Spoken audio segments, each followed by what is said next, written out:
Continuing on with my quest to review all of the mainline Final Fantasy games for the 30th anniversary, it's time for Final Fantasy II.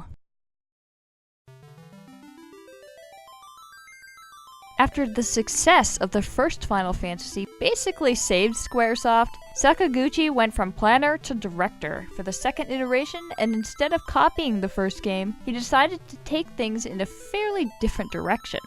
When the first Final Fantasy was made, they had built up the game and then crammed in the limited story afterward. This time, they wrote the story beforehand and then built the game around that, which gives Final Fantasy II more of that familiar feel. This time around, the world is ruled by the Iron Fist of the Paramecia Empire. A rebel army led by the King of Fynn attempts to organize a coup but has been failing time and time again. In an attempt to take Fynn Castle, the king is fatally wounded and his daughter Hilda takes over in his stead. This is where the main protagonists of the game come in. Firion, Guy, Maria, and Leonhardt are also fighting against the Empire when they are wounded in battle. Leonhardt is captured by the enemy, but the rebels manage to rescue the other three. After the three decide to search for Leonhardt, they join the rebellion and embark on a quest to save their friend and the entire world in the process. Alright, so the plot to Final Fantasy II isn't that beefy, but it certainly feels a lot more like a Final Fantasy game than the first one did. While the first was an RPG very much in the vein of Dungeons & Dragons, Final Fantasy II gives you predetermined characters and a lot more direction story-wise. What doesn't feel like Final Fantasy here is the character upgrade system. Instead of your usual gain EXP to level up and become more powerful, Final Fantasy II features a system that was supposed to feel more natural. Every character's stats are developed depending on what action they take. Keep using a sword or a bow, those skills will increase while the others will not. What the developers didn't fully realize while developing this system was that it was fairly easy to exploit. Having your characters attack each other or repeatedly use spells makes your HP and abilities grow extremely quickly, to the point where a few hours of grinding can make the game a complete cakewalk afterward. Whoopsies! There's long been contention over this system as well. From what I've seen over the years, I'd say the majority of the Final Fantasy fanbase hates the progression system, and they prefer a regular EXP, while there's a minority that like this.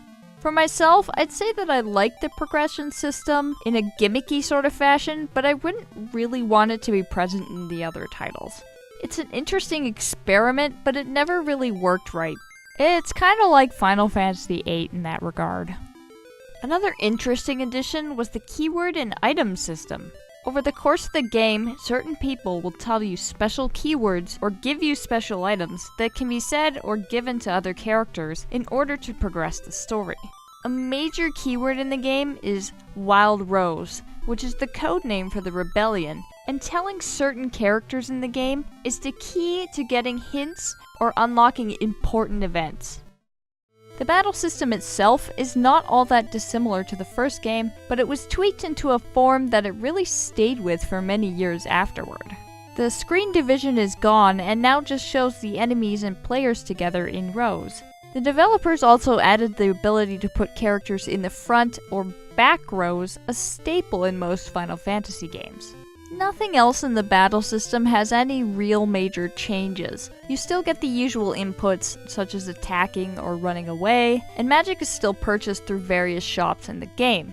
The game is also still fairly difficult, although exploiting the progression system helps a lot in that regard. If you weren't into the gameplay of the first game, then Final Fantasy II isn't really for you either, I'm afraid. Oh yeah, I also forgot to mention the input option at the very beginning of Final Fantasy I, which is also here. If you want the messages in battle to go faster, then you should set this number higher. I mean, unless you want excruciatingly slow battles. Final Fantasy II was made on the Famicom, so the graphics and music aren't markedly different than the originals were. Heck, I'm pretty sure Firion's sprite is just a reused fighter sprite. Also, like before, despite this being on an 8-bit console, there are some really good tunes in this game, many of which have become staples in the series. As you may have noticed from the gameplay shown here, the original Famicom version of this game was only ever released in Japan, and it was actually Final Fantasy IV that got the title of 2 in North America, to the never-ending confusion of many, for years. The first time Final Fantasy II got a release outside of Japan was on the PlayStation in the Origins collection, and later ports on the Game Boy Advance, PSP, and more.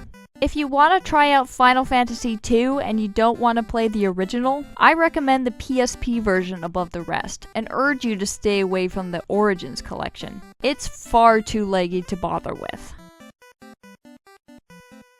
Many people also enjoy the Game Boy Advance versions, but as I haven't played those in years, I can't really remember well enough to give a recommendation either way.